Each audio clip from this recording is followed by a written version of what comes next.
예배하는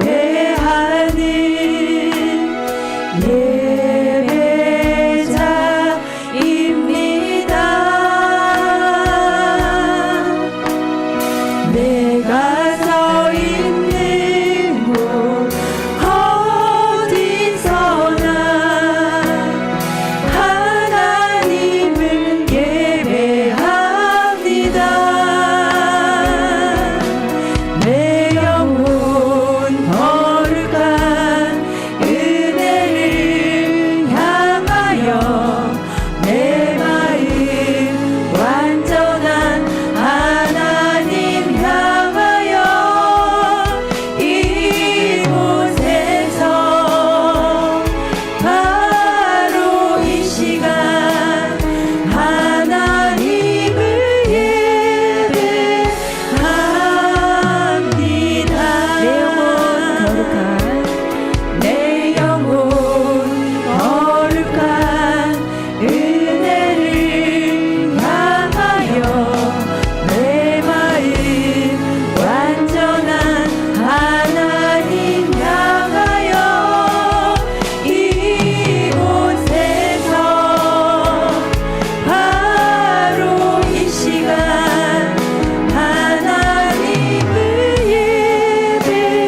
어떤 상황에도 나는 예배하네.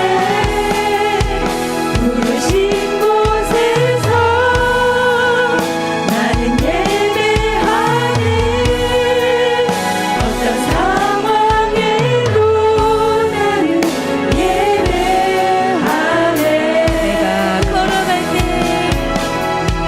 내가 걸어갈 때 길이 되고 살아갈 때 삶이 되는 이곳에서 예배하네.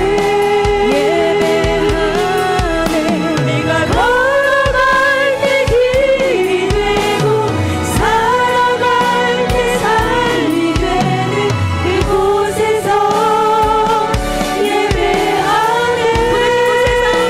부르신 곳에서 나는 예배하네. 어떤 상황에도 나는 예배하네. 부르신 곳에서 나는 예배하네. 어떤 상황에도 나는 예배하네. 내가 걸어갈 때 길이 되고 살아갈 때 삶이 되는 그곳에서 예배하네. 네가 걸어갈 때 길이 되고 살아갈 때 삶이 되는 그곳에서 예배하네. 부르신 곳에서 나는 예배하네. 어떤 상황에도 나는 예배하네.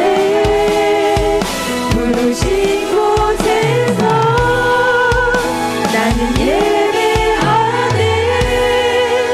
어떤 상황에도 나는 예배하네. 내가 걸어갈 때 길이 되고 살아갈 때 삶이 되는 그곳에서 예배하네. 걸어갈 때 길이 되고 살아갈 때 삶이 되는 그곳에서 예배하네. 부르신 곳에서 나는 예배하네. 어떤 상황에도 나는 예배하네. 부르신 곳에서 나는 예배하네. 어떤 상황에도 나는 예배하네. 어떤 상황에도 나는 예배하네. 어떤 상황에도 나는 예배하네.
감사합니다. 아버지, 오늘도 우리를 이 자리에 모이게 하여 주시고 또 우리에게 말씀 듣게 하시려고, 은혜 받게 하시려고, 우리가 기도하게 하시려고 우리를 불러 이 자리에 이르게 하셨음에 감사드립니다. 아버지, 저희가 주님께 감히 나아올 자격조차 없는 이들이지만, 추악한 죄인 중에 하나이지만 주님께서는 더 이상 우리를 죄 가운데에 죽게 내버려 두기를 바라지 아니하시고 그 피로 값지게 주고 사서 우리를 이 자리에 서게 하셨으니 그 은혜가 차고 넘치나이다.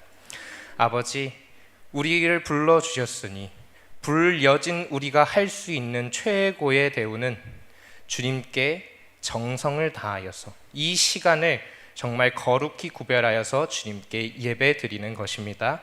아버지, 우리가 이 시간을 그저 우리가 습관처럼 나와서 드리는 예배가 아니라 정말 이 시간에 오늘도 말씀 속에서 역사하시는 예수를 만나고 내가 다시 한번 새로워지고 나의 신앙이 주님께 한 걸음 더 나아가는 그런 귀하고 복된 시간 되게 축복하여 주옵소서. 주여, 김지숙 자매의 마음을 붙들어 주셔서 구원은 오직 여호와께 있음을 알게 해주세요. 주혜경 집사님께서 감사헌금하셨습니다. 아버지, 우리 김지숙 자매님께 정말 사랑하는 마음 크게 부어주셔서 그가 이 세상에서 예수의 사랑을 알고 예수의 사랑으로 충만하여 자신도 그 사랑을 전할 수 있는 자가, 그런 자로 주님께서 세워주옵소서. 아버지여, 먼저 채우소서. 우리를 채워주옵소서. 이 김지숙 자매를 또한 가득 채워주옵소서. 주님께서 채워주셔서 정말 주님의 복된 자녀로서의 삶을, 이제까지 죄의 자녀 노릇해왔다면 정말 주님의 자녀로서 그리스도의 향기를 내뿜는 삶을 허락하여 주옵소서. 오늘도 우리와 함께 하실 줄을 믿어 의심치 않으며 그 귀하신 이름 예수 그리스도 그 이름으로 기도드렸습니다. 아멘. 할렐루야. 목사님, 죄송한데 조명을 조금만 줄여주실 수 있나요? 감히 하늘을 우러러 쳐다볼 수가 없네요. 네, 스포트라이트랑 좀 줄여주시면 좋겠습니다. 네, 감사합니다. 네, 오늘 우리에게 주시는 하나님의 말씀 빌레몬서 21절 말씀입니다. 나는 내가 순종할 것을 확신함으로 내게 썼노니 내가 말한 것보다 더 행할 줄을 아노라. 아멘. 아멘. 제가 다시 한번 읽을게요. 나는 내가 순종할 것을 확신함으로 내게 썼노니 내가 말한 것보다 더 행할 줄을 아노라. 아멘. 사랑해 주님 감사합니다. 주여, 이 부족한 자를, 죄인된 자를 주님께서 주님의 말씀을 전하는 자로 세워 이 자리에 있게 하셨습니다. 아버지, 인간 이승준이 전하는 말에는 아무런 가치가 없습니다. 하지만 제가 하나님의 말씀을 들고 그 말씀을 증거하기 위해 이 자리에 섰사오니 주님께서는 이 자에게 힘 주시고 능력 허락하여 주셔서 제가 하는 말이 아니라, 인간 이승준이 하는 말이 아니라 하나님께서 저를 통하여서 하시는 말씀으로, 거룩하고 귀한 살아있는 말씀으로 주여 우리 모두를 채워 주옵소서. 감사드리며 예수님의 이름으로 기도드렸습니다. 아멘. 네, 오늘은 빌레몬서 이야기를 잠깐 할까 합니다. 빌레몬서는 굉장히 재미있는 책입니다. 읽어보신 분들은 아시겠지만 굉장히 재미있어요. 이 책은 무려 장이 없습니다. 장이 없어요. 그냥 절로만 되어 있습니다. 25절밖에 안 돼요. 왜 얘가 장밖에 없냐? 딸랑 그냥 절만 툭 던져 놓았느냐? 이 원래는 책이 아니라 편지이기 때문입니다. 특히 신약에는 편지들이 참 많습니다. 바울이 열심히 썼거든요. 이 교회에도 쓰고 어떤 사람에게도 쓰고 많이 썼는데, 이 책은 빌레몬이라고 하는 사람에게 사도 바울이 쓴 책이 아니라 원래는 편지입니다. 편지. 이 빌레몬서에 관해서 어떤 이야기가 있는지 한번 설명을 드려보고자 합니다. 신약은 모두 27권이지요.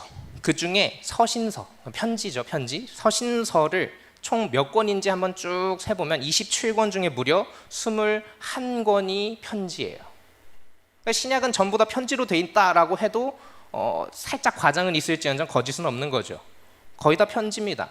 근데 그 주 21편의 편지 중에서 21편의 편지 중에서 무려 반이 넘는 13편을 사도 바울이 씁니다.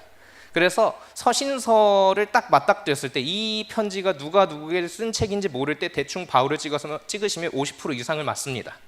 바울이 50% 이상을 썼기 때문에요. 이 빌레몬서 역시 사도 바울이라는 사람이 빌레몬이라는 사람에게 쓴 정말 개인적인 이야기가 적혀 있는 편지입니다. 편지의 내용은 다음과 같습니다. 아주 먼 옛날에 호랑이가 담배를 피고 10년에 한 번 변한다는 강산이 200번 정도 변하기 더 이전에 로마라는 아주 큰 나라가 있었더랬죠. 그 나라에는 되게 많은 도시, 많은 사람들이 있었지만 그 중에 특별히 골로새라는 도시에 빌레몬이라고 하는 사람이 살았다고 합니다. 이 사람은요, 수하에 하인들을 여러 명 두고 있을 정도로 굉장히 부유한 사람이었어요.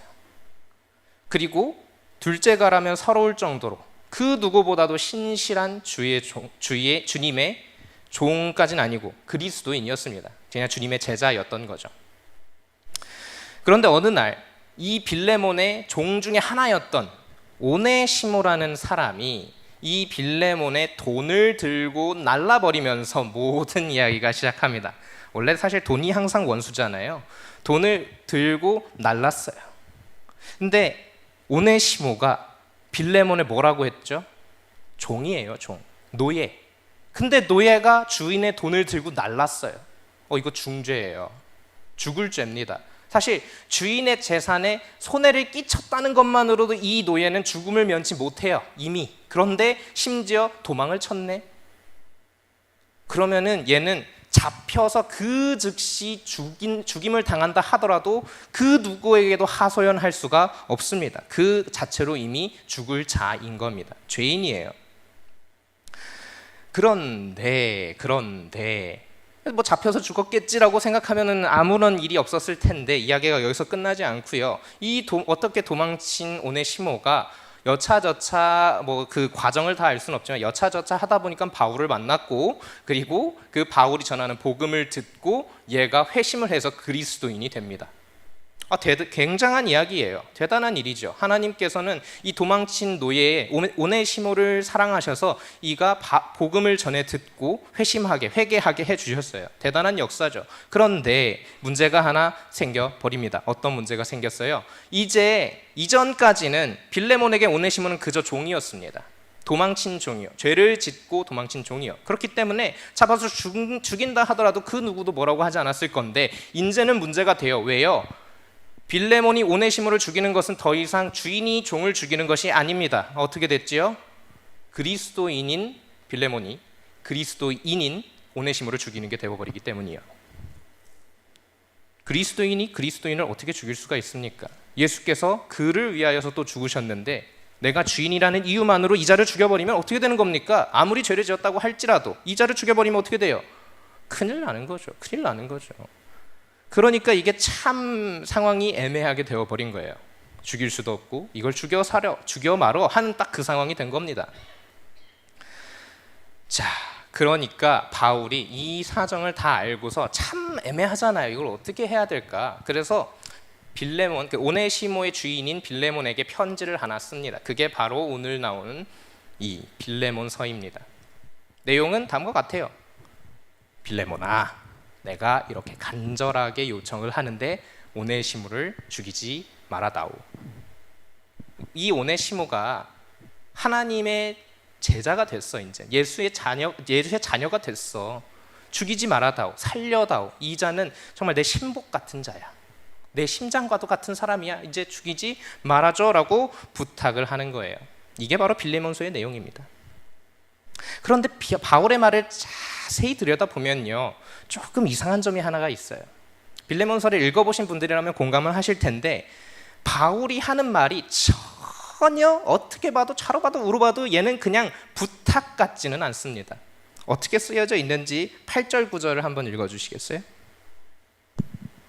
이러므로 내가 그리스도 안에서 아주 담대하게 내게 마땅한 일로 명할 수도 있으나 도리어 사랑으로서 간구하노라. 나이가 많은 나 바울은 지금 또 예수 그리스도를 위하여 갇힌 자 되어 갇힌 중에 낳은 아들 오네시모를 위하여 내게 간구하노라. 네, 10절까지 제가 착각했네요. 10절까지. 네, 감사합니다. 잘 읽어주셔서. 8절에서 10절 말씀을 쓱 보면요, 이게 어떻게 부탁이라고 할 수 있을지 표제어를 보면 간구했다라고 나오거든요. 바울이 빌레몬에게 간구하였다라고 나오는데 이상합니다. 이걸 간구라고 할 수 있을지. 제가 간구라는 거를 이렇게 사전에다 찾아보니까 이렇게 나옵니다. 간구하다의 어근, 무언가를 간절하고 또 정성껏 구함 또는 그러한 행동을 간구라고 한대요. 근데 아무리 봐도 지금 바울의 말투가 전혀 간구하는 것 같지도 않고요. 심지어는 부탁하는 것 같지도 않아요. 뭐라고 해요? 대놓고 8절에 이렇게 얘기를 하잖아요. 야, 내가 그리스도 안에서 아주 담대하게 마땅한 일로 명할 수도 있단 말이야. 명할 수도 있다고. 그런데 그냥 간구할게.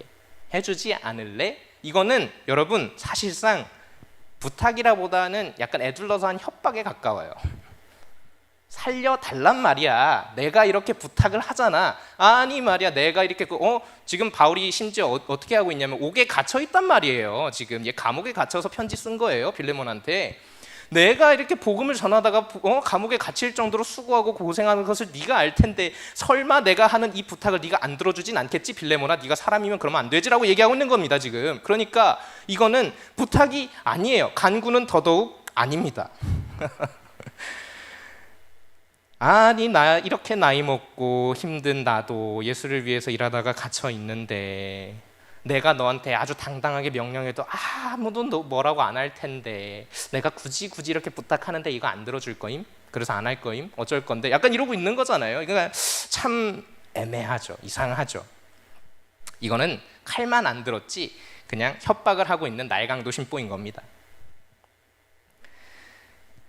이렇게만 보면요, 사실 이 말씀은 빌레몬서는 굉장히 바울이 자신의 나이와 상황을 앞세워서 빌레몬에게 한 협박 같은 느낌이 듭니다. 정말 웃긴 협박이죠. 하지만 사실 자세히 알고 보면요, 이 편지는 그렇게 재미있는 내용은 아닙니다. 이 편지는 그렇게 유쾌한 내용이 아니에요. 특별히 이 편지를 받게 될 빌레몬에게는 더더욱 그랬습니다.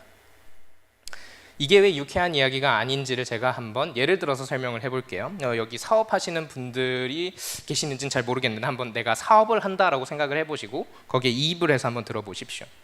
사업을 시작을 했습니다. 사업을 벌려서 굉장히 하나님께서 복을 주셔서 아주 잘 됐어요. 그래서 용인 전체에 지점이 막 몇십 개씩 있고 프랜차이즈 막 내고 해서 내가 사장 되고 나 혼자 그거를 다 감당을 못하니까 거기 그 지점 관리를 도와줄 지점장도 뽑고 그 지점장을 도와줄 알바들도 쭉 뽑아서 직원들도 뽑아서 어떻게든 이거를 잘 굴리려고 하고 있어요. 그런데 어느 날 어떤 알바 하나가 간이 배 밖으로 나왔는지 지점에 있던 금고를 들고 튄 거예요. 지점장도 모르고 동료 알바들도 직원들도 모르게 지점에 있던 금고를 들고 튄 겁니다. 여기까지는 뭐 되게 큰일이죠. 대단한 일이 아니라고 생각을 하시나 봐요. 표정이. 대단한 일입니다. 아주 큰 일이에요. 그래서 그거 지금 돈이 당장에 있어야 할 융통해야 할 지금 현금이 없어졌으니까 여기서 끌어다가 저기서 바꿔다가 어떻게든 메꾸고 손해를 조금 최소화한다고 했는데 그러느라고 내가 너무 많은 신경을 쓰고 너무 스트레스를 많이 받고 힘들었어요. 너무 힘들고 머리 아파요.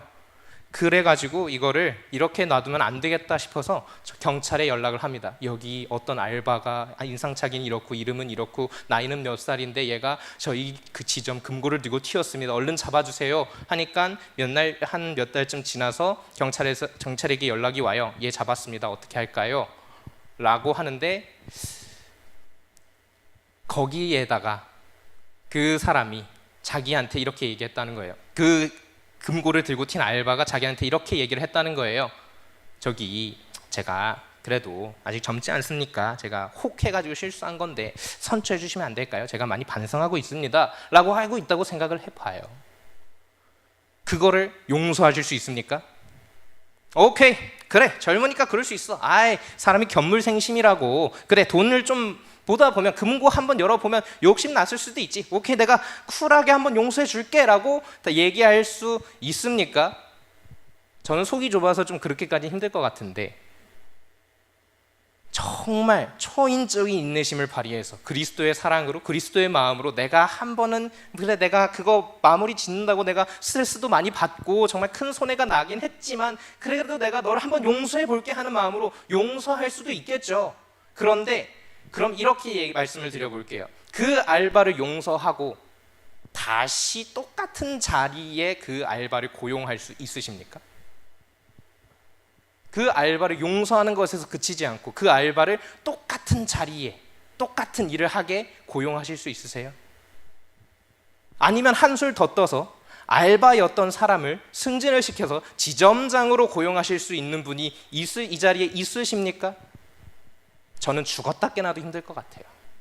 저는 도저히 내 안에 있는 인내심을 몇 번을 갖다가 쓴다고 하더라도 그 알바를 용서하는 것조차 힘들 것 같아요. 하물며 그 사람에게 똑같은 일을 주고 심지어는 한 단계 더 승진을 시켜서 일을 하게, 그렇게 저는 못할 것 같아요. 그런데 바울은 지금 이걸 빌레몬에게 요구하고 있는 겁니다. 오네시모라는 사람은 노예였습니다. 노예. 그런데 그 노예를 성경에 보면, 빌레몬서를 쭉 읽어보면 어떻게 써져 있냐면요, 바울이 야, 이 사람은 내 신복 같은, 내 심장과도 같은 사람이니까 이제는 노예가 아니라 앞으로는 네 형제처럼 대해줘. 이게 무슨 말입니까? 이게 나한테 물질적으로 너무 큰 피해를 입히고 도망간 노예란 말이에요. 그런데 이 노예를 용서하는 것에서 그치지 않고 내 형제처럼 대우하라니요. 이게 무슨 말이에요 도대체? 어떻게 그게 가능해요? 그런데 바울은 지금 편지에다가 그걸 그렇게 적어놓고 있는 거예요. 네 형제처럼 대우하라고, 용서하라고. 그러니까 도저히 이것을 용납할 수가 없는 거죠. 이 편지를 받은 빌레몬이 할 수 있는 행동은 딱 두 가지였습니다. 첫 번째, 내가 아주 많은 피해를 입고 아주 많은 스트레스를 받고 되게 힘들었지만 그래도 얘를 살린다. 오네시모를 살린다. 두 번째, 아니다. 난 아무리 바울 사도께서 이렇게 부탁을 하셨다고 할지라도 난 이걸 도저히 내버려 둘 수가 없어. 살려둘 수가 없어. 죽여야 돼. 라고 하는 두 가지 방안이 있겠죠. 방안이 있겠죠. 하나 살리기, 하나 죽이기. 두 가지가 있겠죠. 그런데 빌레몬에게 내밀어진 이 두 가지 선택지 중에 어느 것을 선택해도 문제가 됩니다. 첫 번째, 오네시모를 살리면요 어떻게 돼요? 오네시모를 살리면 물론 좋겠죠. 바울의 부탁도 들어준 거고 되게 좋은 거겠지만 오네시모를 살리면 다른 종들에게 본보기가 안 돼요. 돈을 훔쳐서 심지어 달아났는데도 용서해주네? 나도 한번 이런 사람이 없다고 보장을 할 수가 없어요. 그리고 내가 지금 그림이 되게 어떻냐면, 그냥 빌레몬의 입장에서 오네시모를 용서하는 것이지만 그림이 어때요? 도망친 오네시모에게 굴복하는 듯한 모양새가 되어버리잖아요. 죄를 지은 사람에게 오히려 굴복하는 빌레몬이 되어버리잖아요. 이게 좀 이상한 거죠. 그렇다고 오네시모를 죽이자니 어떻습니까? 바울이 이렇게까지 편지를 써서 심지어 감옥에 갇혀있는 사람이 자기 몸 하나 돌보지 않고 얘 좀 살려줘라 라고 편지까지 써서 나한테 부탁했는데 그 부탁을 발로 걷어차버리는 것이 되어버리고, 그리고 그리스도인이 그리스도인을 죽인다는 굉장히 끔찍한 결론이 나와버리는 거죠. 이 편지를 받은 빌레몬은요 어떻게도 할 수가 없는 상황에 처해 버린 겁니다. 죽음의 의지선다를 그 중에 하나를 선택하라고 지금 이야기가 되어버린 거예요. 우리 현대를 살아가는 우리의 생각으로는 그래도 어떻게 한다면은 오네시모를 살리는 게 그래도 좀 맞지 않을까라고 이렇게 생각을 할 수도 있을 것 같아요. 그런데 노예에게 굴복했다라는 불명예를 뒤집어 써야 되는 거잖아요. 빌레몬은 노예에게 굴복했다. 빌레몬은 저거는 자기 돈을 훔친 노예가 있었는데 그 노예를 살려줬다라는 그 불명예, 한번 뒤집어 쓰지 뭐라고 생각하기 쉬워요. 우리는 그렇게 생각할 수 있어요. 그런데 명예라는 것의 가치가 현대를 살아가는 우리에게와 그리고 빌레몬에게 그 대해지는 무게가 같지가 않습니다. 명예라는 가치가요, 그때의 2000년 전에 훨씬 더 무겁고 중요한 것이었어요. 지금도 중동에 가면 명예살인, 이른바 명예살인이라는 것이 있습니다. 이게 뭐냐면요, 가문의 명예를 땅에 떨어뜨린 자식을 그 부모가 죽이는 겁니다. 자식을 죽여요, 부모가. 네가 감히 가문의 명예를 땅바닥에 쳐박았다 라는 이유로 자기 자식을 죽입니다. 명예살인이라고 불러요. 가문의 명예를 위해서 죽이는 겁니다. 그만큼 그들에게 명예라고 하는 것은요, 굉장히 중요한 것이었어요. 때때로는 자신의 생명, 자신보다도 훨씬 더 소중한 자식의 생명까지도 내놓을 정도로 굉장히 무겁고 중요한 것이 바로 이 명예였어요. 하물며 지금도 중동에서 일어나는 일인데 2000년 전에는 어땠겠습니까? 2000년 전에는 비교도 할 수 없이 중요한 거예요. 내가 죽으면 죽었지 명예를 더럽히는 짓은 결코 할 수 없다라고 여길 때란 말입니다. 그런데 바울은 지금 편지를 써서 이렇게 요구하고 있는 겁니다. 빌레몬아, 너의 명예를 버려라. 빌레몬아, 오네시모를 살려내라. 이게 어떻게 그럴 수가 있겠습니까? 이때 당시에는요, 고대 로마 시대에는, 이 말씀의 배경이 고대 로마인데요, 로마 시대 때는 3가지 종류의 도구가 있었다고 이야기를 합니다. 첫 번째, 괭이, 곡괭이, 호미 이런 것처럼 소리를 내지 못하는 도구. 두 번째, 소, 양, 돼지 이것처럼 소리를 내는 도구. 세 번째, 노예처럼 말하는 도구. 노예라는 것은 그들에게 그저 도구에 불과했어요. 도구의 일종이었단 말입니다. 제가 언제 한번 길을 가다가 뭐를 밟고 하여튼 넘어졌는데, 그게 약간 볼펜 비슷한 거였어요. 뭐를 밟고 이렇게 쭉 미끄러서 넘어져서 살짝 다쳤는데, 다 무릎이 살짝 끓혀가지고 이게 그랬는데 볼펜 같은 거였단 말이에요. 근데 친구들이 저를 엄청 놀렸어요. 야, 너는 볼펜한테도 졌냐? 어떻게 너는 사람이 돼서 볼펜한테도 지냐? 어떻게 하면서 되게 놀림을 들었던 기억이 나는데, 빌레몬이 오네시모를 용서한다, 빌레몬이 오네시모에게 굴복했다라는 것은요, 볼펜과 싸워서 졌다라는 얘기와 다를 바가 없습니다. 우스꽝스러운 일이에요. 세상에 볼펜하고 싸우는 사람은 존재하지도 않아요. 있을 수도 없겠지만 볼펜하고 싸워서 지는 사람은 더더욱 없습니다. 그런데 지금 빌레몬에게 강요당하고 있는 선택지 중에 하나는 뭡니까? 너는 도구에게 싸워서 져라. 도구에게 굴복해라. 네 노예 살려내라. 이제는 네 노예가 아니다. 네 형제처럼 대우해라 라는 겁니다. 야, 이게 참 어렵습니다. 어떻게 그때 그 시절에 2000년 전에 어떻게 그럴 수가 있었겠어요?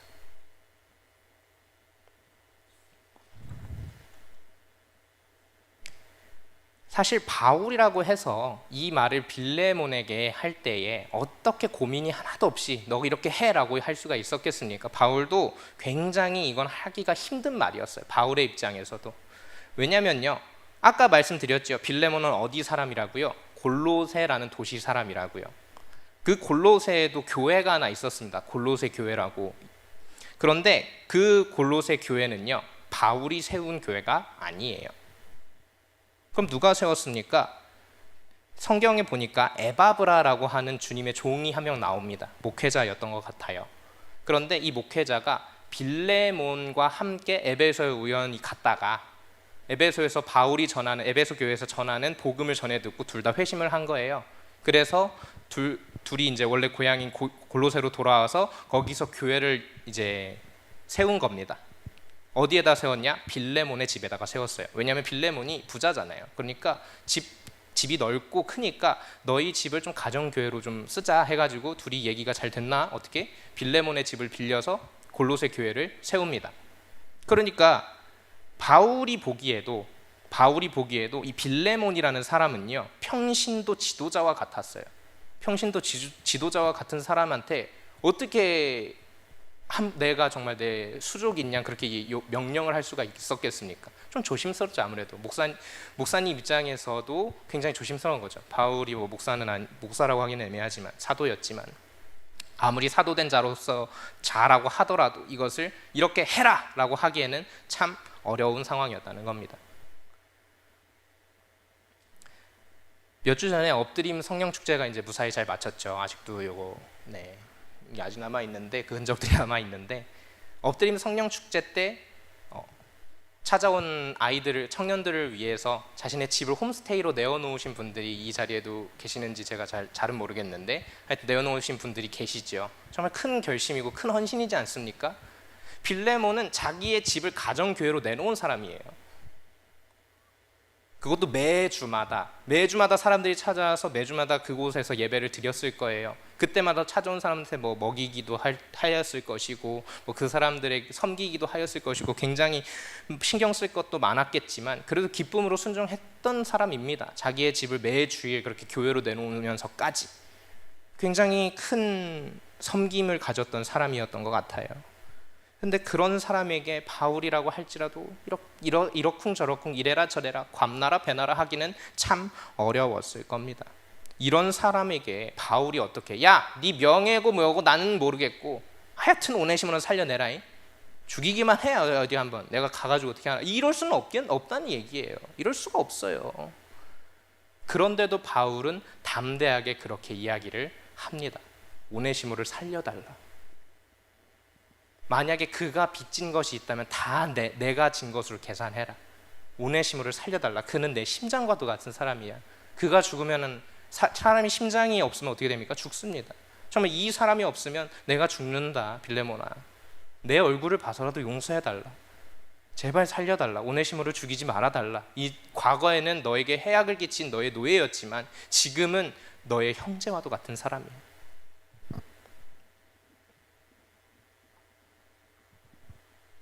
21절 말씀을 다시 한번 읽어주시겠습니까? 나는 내가 순종할 것을 확신함으로 내게 썼노니 내가 말한 것보다 더 행할 줄을 아노라. 아멘. 바울이 담대하게 빌레몬에게 이렇게 다소 힘든 선택지를 요구하는 이유가 뭡니까? 바로 이것 때문입니다. 믿기 때문이에요. 네가 순종할 것을 확신한다. 너의 희생과 수고가 너무 큰 것을 내가 알아. 나도 그것을 알아. 너의 사랑과 헌신이 얼마나 거대한지를 내가 안다. 그것을 모르는 사람은 없다. 그렇기에 내가 너에게 간청한다. 목숨보다도 더 귀한 명예이지만 때때로는 네 목숨보다도 귀하게 여겨지는 그 명예일지라도 너의 형제 한 사람을 위해서 버려다오. 정말 아무것도 아닌 보잘것없는 나를 위해서 예수 그리스도라는 분이 돌아가셨듯이 우리가 그 사랑을 아는 자로서 네가 담대히 행할 것을 알고 확신하고 내가 너에게 당당하게 요청한다. 오네시모를 살려달라. 4절에서 7절도 읽어주십시오. 내가 항상 내 하나님께 감사하고 기도할 때 너를 말함은 주 예수와 모든 성도에 대한 내 사랑과 믿음이 있음을 들음이니 이로써 내 믿음의 교제가 우리 가운데 있는 선을 알게 하고 그리스도께 이르도록 역사하느니라. 형제여, 성도들의 마음이 너로 말미암아 평안함을 얻었으니 내가 너의 사랑으로 많은 기쁨과 위로를 받았노라. 그가 예수를 위해 이웃을 위해 헌신한 그의 사랑이 얼마나 큰지를 엿볼 수 있는 말씀입니다. 빌레몬이 정말 그 행한 모든 것으로 인해서 그 주변 사람들이 빌레몬으로 인하여서 정말 마음의 큰 평안과 위로 그리고 기쁨을 얻었다는 겁니다. 하루 이틀로 이것이 이루어질 수 있겠습니까?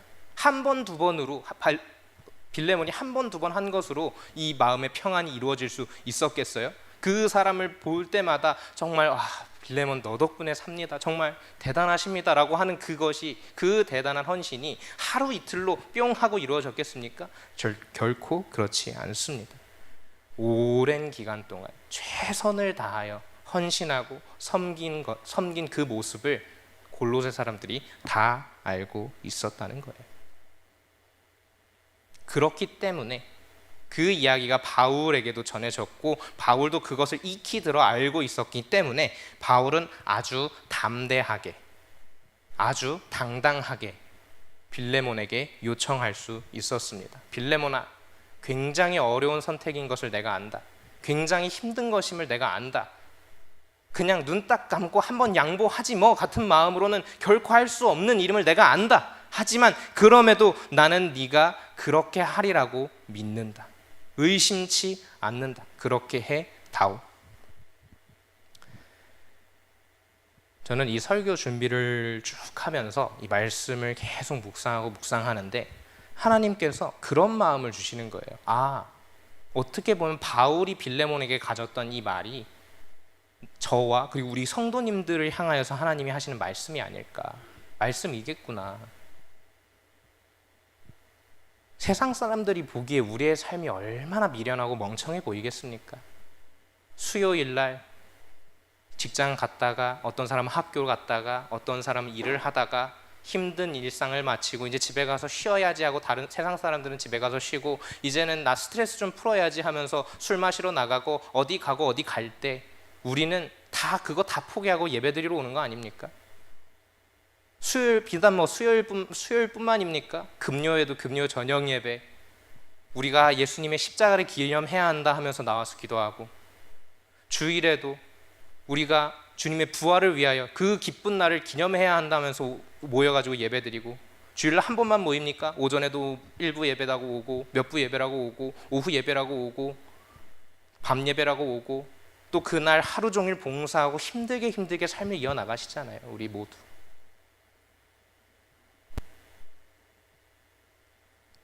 세상 사람들이 보기에는 그렇게 미련하고 바보 같은 일이 없지만 우리는 그렇게 할 수 있는 이유가 뭡니까? 우리가 주께 많이 받았기 때문에, 주님께 너무 많이 큰 사랑을, 감당할 수 없는 큰 사랑을 받았기 때문에 우리 또한 주를 위하여서 주를 따르는 삶을 살고자 그렇게 하는 거 아닙니까? 그렇게 모두 사시고 계시지 않습니까? 그 인생이 얼마나 하나님 보시기에 기쁘실지. 제가 이 말씀을 묵상하는데, 이런 묵상을 하는데 하나님이 정말 큰 기쁨을 내려주시더라고요. 하나님이 우리 성도님들을 보시면서 너무 정말 기쁨을 이기지 못하시고 계시는구나. 하나님이 정말 아주 크게 기뻐하시는구나.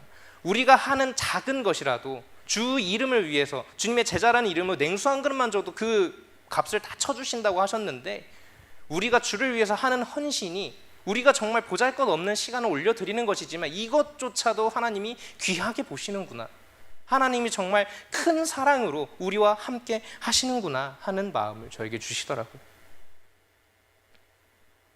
우리가 새벽같이 일어나서 새벽 예배를 드리고, 수요일 날도 모이고 금요일 날도 모이고 주일에도 와서 하루 종일 교회에 있으면서 때때로는 이렇게 생각할 수도 있을 거예요.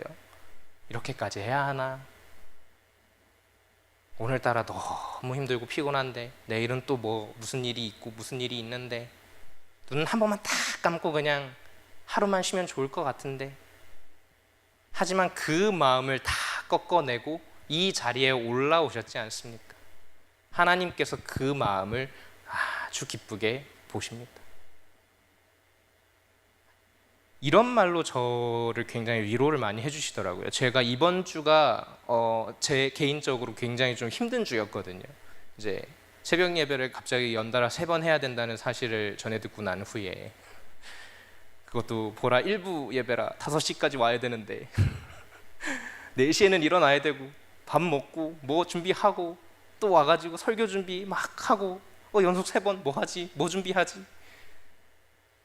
그러고 끝나면은 또 이제 성도님들 차 태워서 이제 가야 되고, 우리 정우랑 그리고 창성이 차 태워서 또 학교 데려다 주고, 그렇게 하고 집에 들어와서 좀 잠깐 눈 붙였다가 또 와가지고 행정 업무 보고 이러려고 하는 거 이제 하니까 제가 이번 주가 굉장히 피곤하고 힘들더라고요.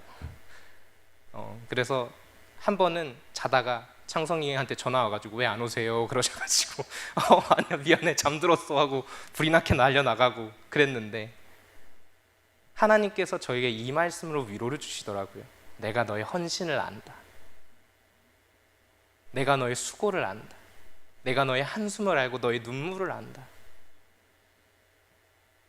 네가 이 세상에서 악하고 추악한, 정말 이 악하고 음란한 세대 속에서 거룩한 자로 구별된 백성으로 살아가는 그 노력을 안다. 다른 사람들은 다 이게 옳다고 이렇게 해야 한다고 왜 그렇게 사냐고 손가락질 하지만, 그럼에도 불구하고 이렇게 살아가는, 귀하고 거룩하게 살아가는 너의 헌신을 안다. 내가 어떻게 너를 보면서 기뻐하지 않을 수가 있겠느냐.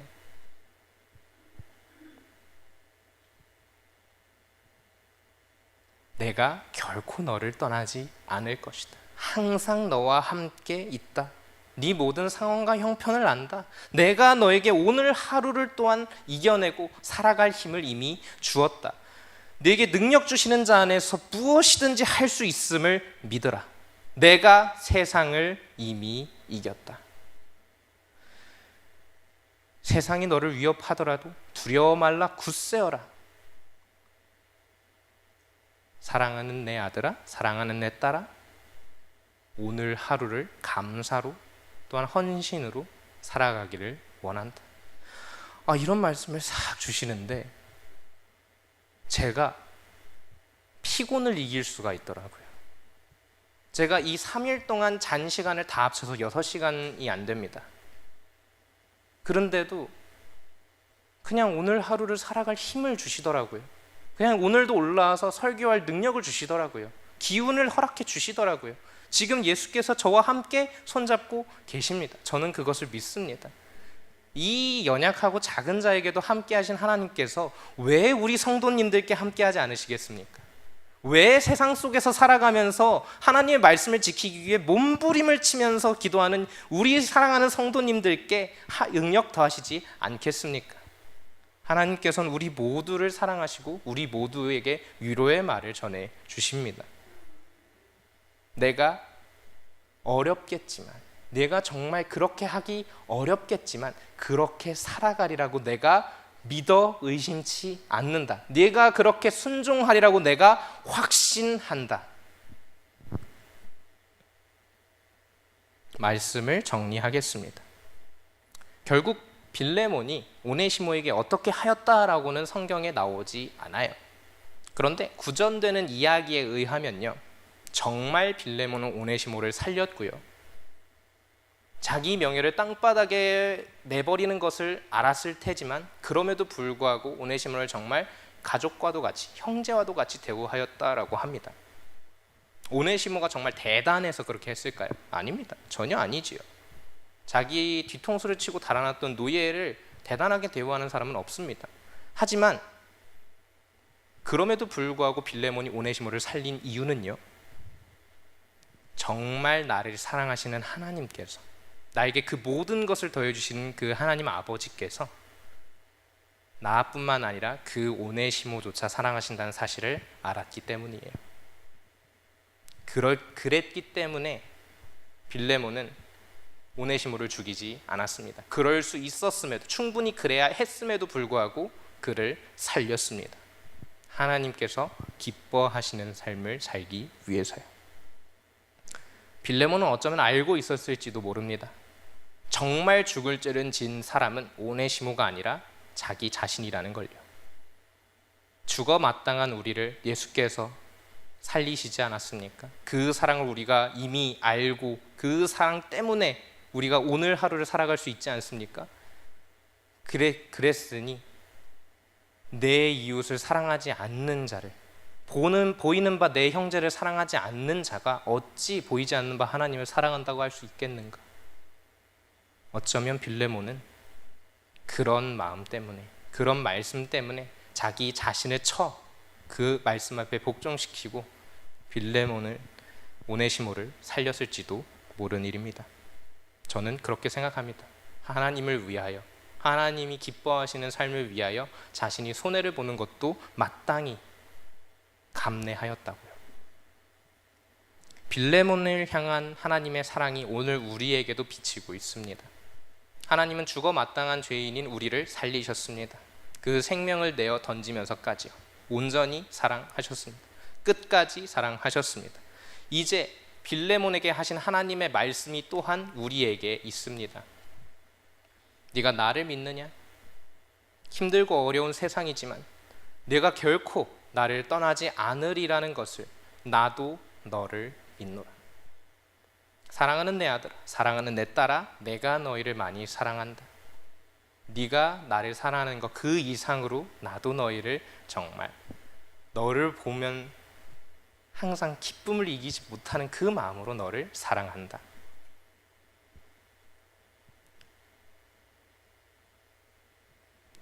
우리도 이러한 마음으로, 정말 빌레몬이 할 수 없는 것을 행했다라고 생각을 했는데 그것이 아니라 주의 사랑에 빗대어 보면 그 무엇도 크지 않습니다.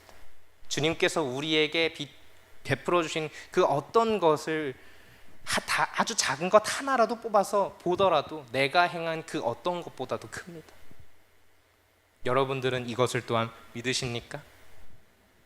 그렇다면 우리는 하나님이 기뻐하시는 삶을 위하여 오늘 하루도 내가 힘들고 내가 어렵더라도, 나의 상황과 형편이 여의치 않더라도 나를 쳐서 하나님 앞에 내어 드리십시오. 하나님께서, 예수님께서 하나님 앞에서 그렇게 행하셨던 것처럼요. 기도하겠습니다. 참 좋으신 하나님 아버지, 주님께서는 우리에게 말씀하십니다. 정말 어렵고 힘든 삶이지만, 세상에서 정말 고난 가운데 살아가지만, 그럼에도 불구하고 나는 네가 나를 위하여, 내 이름을 위하여, 내 영광을 위하여 네가 순종하리라고 내가 확신한단다. 네가 그 어려운 길을 택할 것이라고 내가 확신한다. 너의 눈물을 알고 한숨을 안다. 하지만 포기하지 말아라. 내가 너와 함께 한다.